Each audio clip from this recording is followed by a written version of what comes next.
Hi everyone, we're Popsicle. And welcome back to our fifth episode. What have you been doing, Ijo, for the past week? Studying. Remember the times that we have to studying every day, preparing for exams, semester exams, or even the exams that gets us into universities. What do you call it? Gaokao. Yeah, Gaokao. It's like even though we didn't do Gaokao, but we definitely feel that pain. Pain? It's a pain, don't you think? Well, I think it's a special memory for every Chinese student.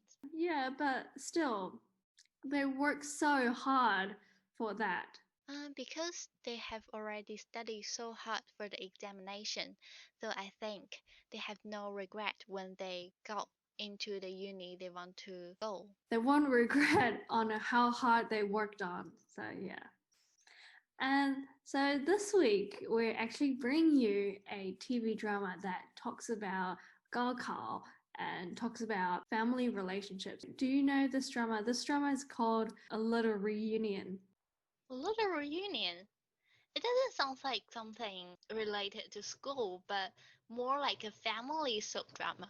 It is. It is very family based. It is centered around three families with their children in the final year of high school in Beijing. It has a very heavy focus on Gaokao, or for those you don't know, it's the National University exam. It's just like the SAT in China, Chinese version of SAT. Mm-hmm.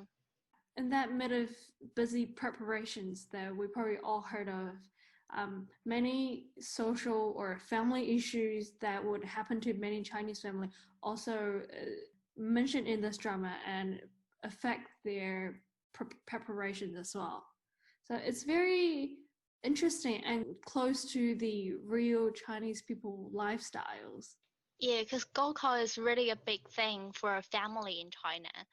Like, if you are in the last year of your high school, you have the priority to do your things. It's like when you need to study, you can ask everyone to be quiet just for you, or everyone lives around you, like every household lives around you. And then on the day of your Gaokao, if you're late or something, you can go on a Yeah, they got like free taxis. free taxis, or like you can ask the police to take you to the exam center, and then they would just like clear out the road and just taking you there. Yeah, It's a yeah. pretty special moment, I would say. I mean, not special, but it's like a um Important. it's a pretty important period, not just for those students who are experiencing this, but also for the families who are going through this. True.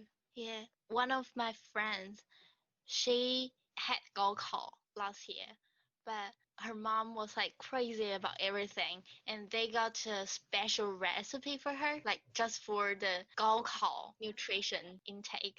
Yeah, I did hear people doing that. It's like I don't know what it helps, but it's like on the day of your Gaokao, you should have two boiled eggs in the morning, and then you should have nuts Huh. the night before, What's that for? because nuts apparently helps with your brain growth, and then having 8 hour sleeps, of course. You mentioned the egg. I thought it's not only about nutrition. It's like one chorus and two eggs. It means 100, like the full mark. Ah, Yeah. yeah. That's also why, yeah. Yeah. I like personally, I'm not very superstitious, and then my family also not. So I sometimes I really don't know about these superstitions. I don't think lots of people believe in that, but they just want to get the luck from it. Yeah, I mean, no, actually, there are a lot of people who believe in that. Like, I know so many people when they settle their house down, they need to make sure that their house is in a good feng shui. That's one of these superstitions, like an expert in this superstition will come to you and say, "Oh, your house will, if you live here, you will have fortunate things happen in next few years, or your son will have a good marriage." All this kind of stuff. And if you don't, and he will kind of curse you, saying, "Oh, you know, in a few years, bad things will You happen to your die. house." Yeah, it's something like that. Yeah, and I really don't know about these things, but I know there are so many people out there and believing it. Well, maybe it's just another scientific things we haven't figured out about. I don't know.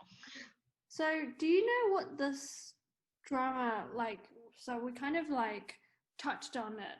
And do you know how this drama is structured, like their family structures and who they are, the main characters? Right. So there's four of the young main characters. So they're from three different families. Yeah. So 4 kids from 3 families. Yeah.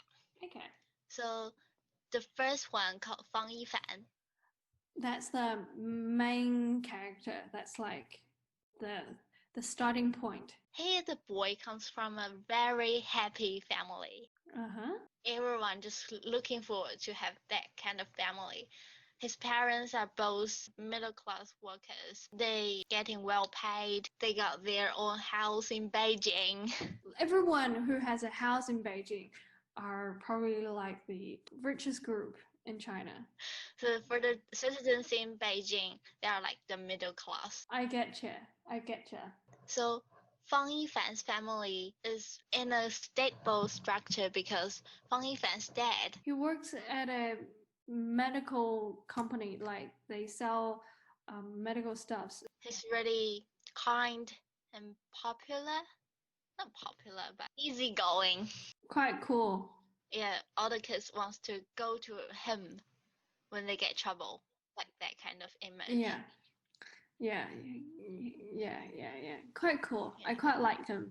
But also, he's like a little bit afraid of his wife. Not just a little bit. Very much. Very much. Because Fang Yifan's mom is like the typical Chinese mom that you can think about. Do you call it the tiger mom? No, it's not quite the tiger mom who always speaks in high pitch and then call you by your full name. You know, when an Asian mom calling you by your full name, like it's like they're super angry. Yeah, they're super angry, just like calling you Donald Trump. You come back. Yeah, so that's like when they really angry. Yeah. All kids are scared about their mom calling their full name. Yeah, full name calling actually in China is a symbol that you're not happy. And mostly your mom will just call you by your nickname. Just like my nickname will be Cici. So my mom always be like, Cici, come here, Cici.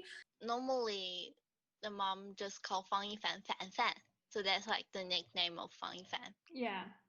All nicknames are in like they have a double characters. They are doubled. For example, my nickname is Cici, and then my cousins will be Dong Dong. So that's like west and east, west, east, east. Oh, so cute. So there's Fang Yifan's family, but Fang Yifan, he's quite naughty. Yeah, quite naughty, but quite smart in a way. But still not good at study. Not good at study. And we usually call these people 学渣. 学渣. So in literature translation, 学 means study and 渣 means drag. So, or scums. Mm-hmm. So study scum, you know. Well, scums is a bit, humiliating. Yeah, but it's like the students who are not good at study, like me. No, you're not 学渣. You're 学霸. Close to. No. I'm kind of close to what it is. Speaking of 学霸, Fang Yifan has a cousin who is definitely 学霸 kind of person. So 学霸 means the top students. Or We have when we searched this 学霸 up in Google and we found different translations. I'm just like gonna share some of this to you. The normal one could be like straight A student, straight A. Straight A. Or when you're referring to an Asian, you can call them straight Asian students. Why they refer to Asian student? Oh my god. I'm an Asian. I'm still 学渣. No, you're not. You're definitely not. But among lots of Asian students, I'm like the 学渣. Or straight A ho student, A ho. Or this guy is a straight alien student. Straight alien. You're not a human. Another one I saw is quite funny is Hermione Granger. It's quite iconic. Like the typical 学霸. Yeah, and another one is studying bug. But this one doesn't really make sense in English, I think. The 学霸 doesn't have to study all the time, but they're just clever. They're good at like 植树 and 朝阳. I know. I see so many of these students in my university. Like they don't come to lectures, or they were on their phones during the entire tutorial. Partying all the time. I know. So they just aced it. I don't know how they do it. That's why they're 学霸. It's not me. And we're 学渣. And if you're looking for a good translation, geek. I think these are kind of geek. So it's like something who describing someone who's quite nerdy. Another one I found was like a curve wrecker. I thought this one is quite close to the definition of 学霸. I like how they tell someone you're so Asian. Well, don't take that. I'm Asian, but still 学渣. I know it's typical, but it's like you're so Asian, hinting that you're so good at studying. I loved it. Should I say thank you? Yeah, presumably. So, Fang Yinfan's cousin, his name is Lin Lei'er. Lei'er, yeah. He's coming from a rather least developed city. So Fang Yinfan's family is in Beijing, but Lin Lei'er is from somewhere outside of Beijing. But however, his 户口 is in Beijing. Yeah. Remember last time we were talking about 户口 was in the second episode. Oh my god, I already forgot what we talked about in second episode. Yeah, we just mentioned it, but we didn't say like what is it. Okay.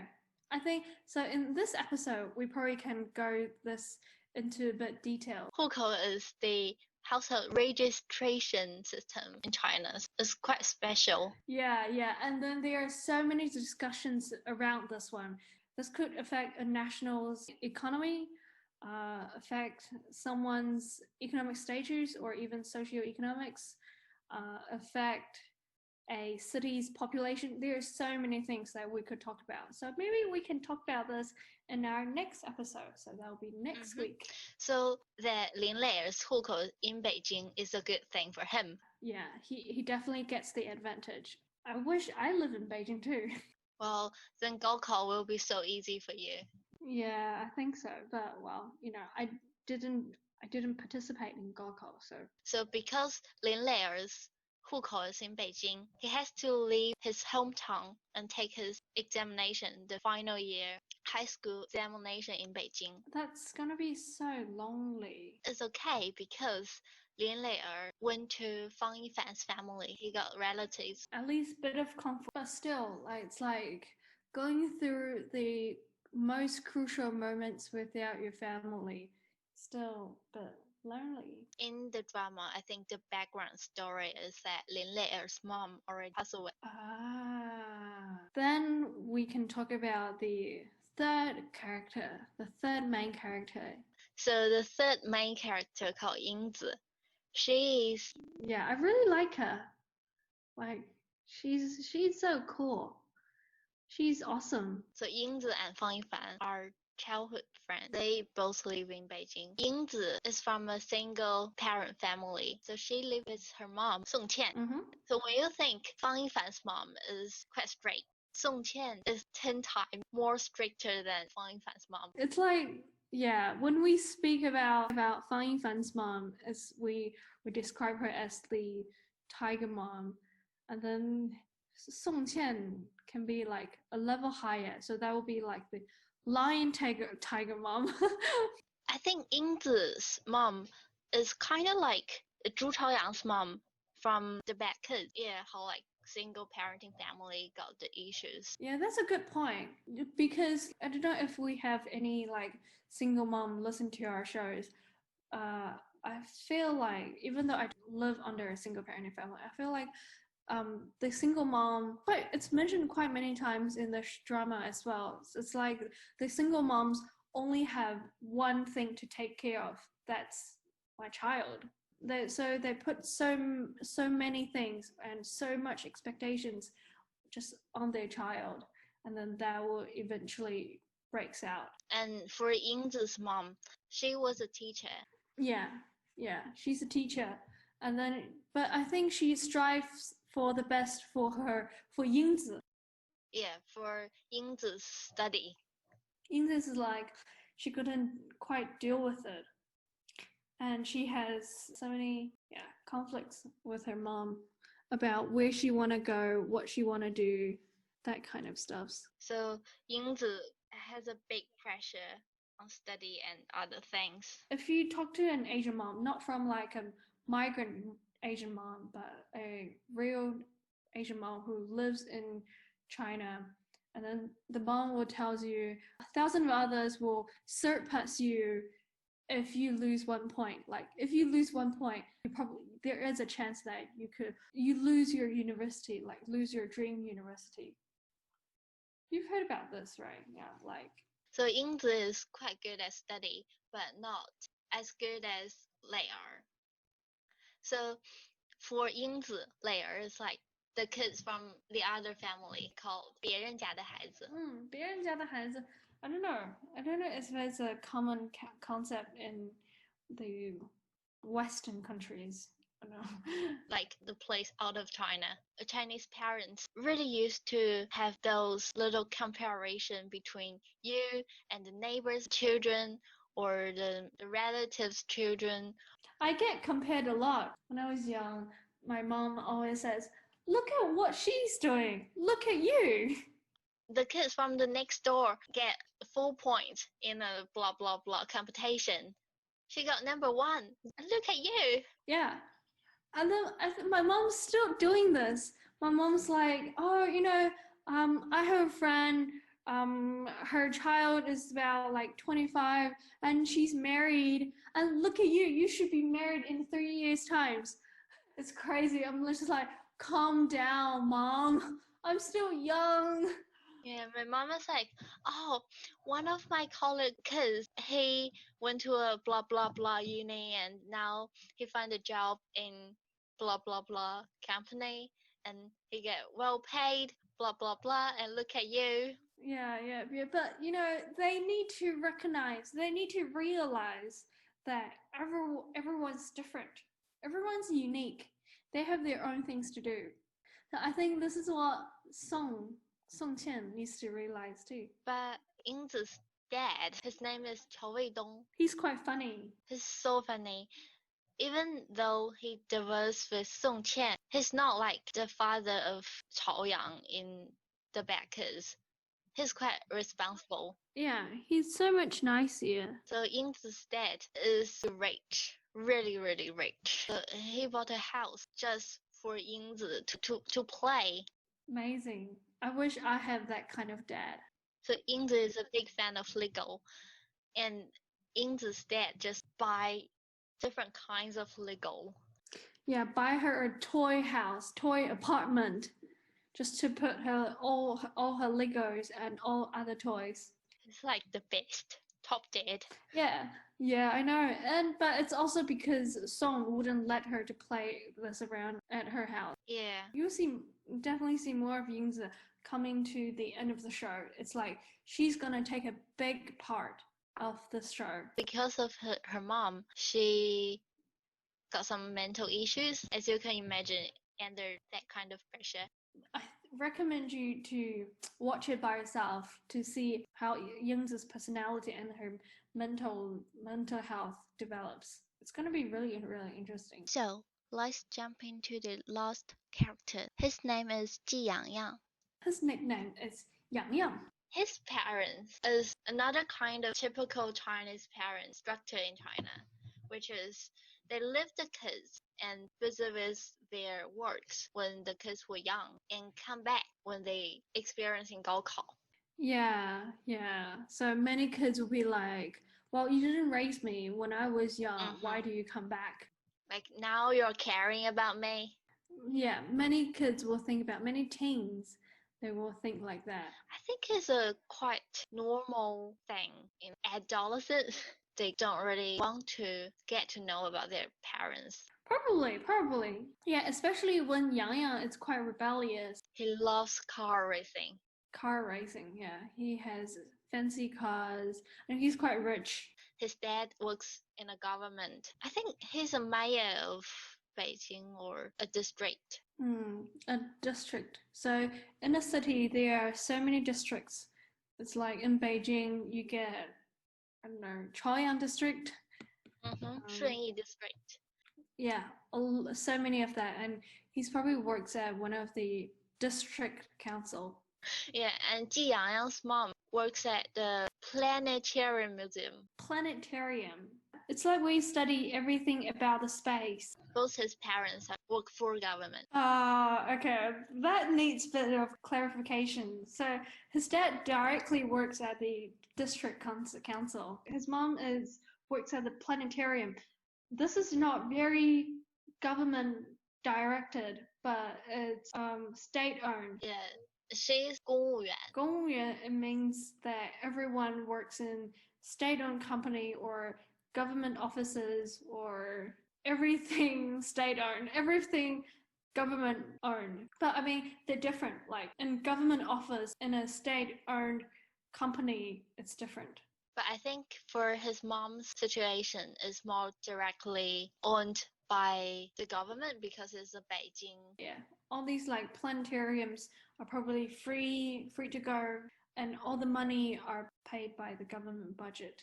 So why does his parents leave Ji Yangyang alone?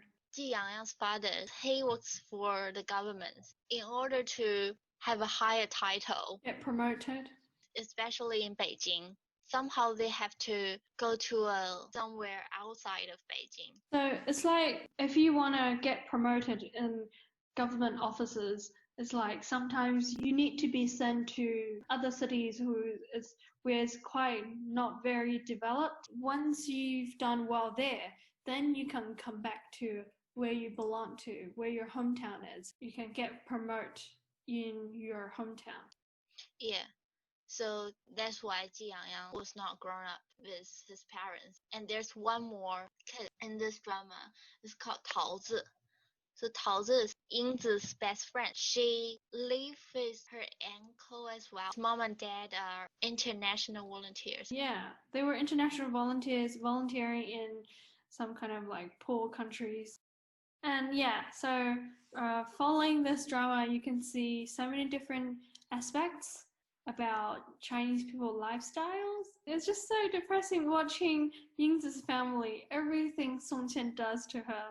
Song Qian is like sticking the sea cucumber every morning and force Yingzi to swallow it. Whereas Fang Yifan's family is like happy, full of happiness. Yeah, but when Fang Yifan shows his parents about his score, his grades, it's not that happy. Fang Yifan's mom get crazy about it and tell Fang Yifan, "Hey, look at Lin Lei'er." Yeah, look at what he's done and look at you. Typical Chinese mom. I think the most common word I hear from this drama is like when Tong Wenjie shout out, Fang Yifan! Even though if you don't speak Chinese, I'm sure you would know his name after the drama. And full name calling. Always full name calling. So normally Lin Lei'er called Tong Wenjie Xiao Yi. So that means so like auntie. Yeah, little aunties. But when Lin Lei'er got drunk, it was like Wenjie. So even that's not a full name. I think he was pretending, or he thought He is Fang Yifan's dad, so that's his uncle. He thought Wenjie is his wife. So for someone who is in your next generation, they're not supposed to say your name, even not like full name is unrespectful. Yeah, that's it's like me and my sister. So I would say sister to my sister when I'm speaking Chinese, but I will say her name when I'm speaking English. And then, so she sometimes feels disrespectful when I'm speaking English because I'm calling her name. And then she was like, "You should call me 姐姐." So that's sister in Chinese. I'm like, "No, I'm speaking English. I'm not calling you 姐姐." We always have these kind of like sisterhood fights. It's so cute. Yeah. When you think about it, it's kind of cute. But when you're at that, I'm just like, no, not calling It's you quite 姐姐. confusing though. Yeah, especially for others. Especially when my mom comes around, my mom's like, yeah, you should call her 姐姐. But when someone else, like especially a foreigner, an English speaker comes around, and she's like, there's nothing wrong for her to call you your name. So that's quite short, actually. This episode, it's quite short. I don't know. It just feels quite short. It's probably 30 minutes, but we'll have huge amount of content in our next episode. So in next episode, we will bring you the Chinese family relationships, especially during the time of Gaokao. And we'll also talk about Gaokao itself. Yeah, like the way Gaokao works. How many people participating in Gaokao every year? And how can you get into the university you want through Gaokao? And that hugely depends on your Hukao, which we've kind of discussed already. So that's the National Household Registration System. Speaking of 户口, we'll also tell you 小区. Yeah, so in the drama, they all live in same 小区. And why 小区 matters in their preparation of Gaokao, and how education is getting more capitalized years by year. So that will be our next episode. And if you're interested, please follow our Instagram. That's Popsico 2020, or our Facebook, Popsico, and subscribe to our YouTube channel, Popsico. Like, if you have any questions about Chinese people lifestyle, societies, that kind of stuff, just, pop your questions in. We are more than happy to answer these questions for you. And we have a section for sponsorship. If you listen to our channel and want to sponsor us, let us know. Yeah, we'll take everything. We are very happy to put your ads here in the beginning of the episode, in the middle of the episode, or in the, in the ending. So we can definitely suit your requests. Yeah. And we'll see you in our next episode. Bye. Bye.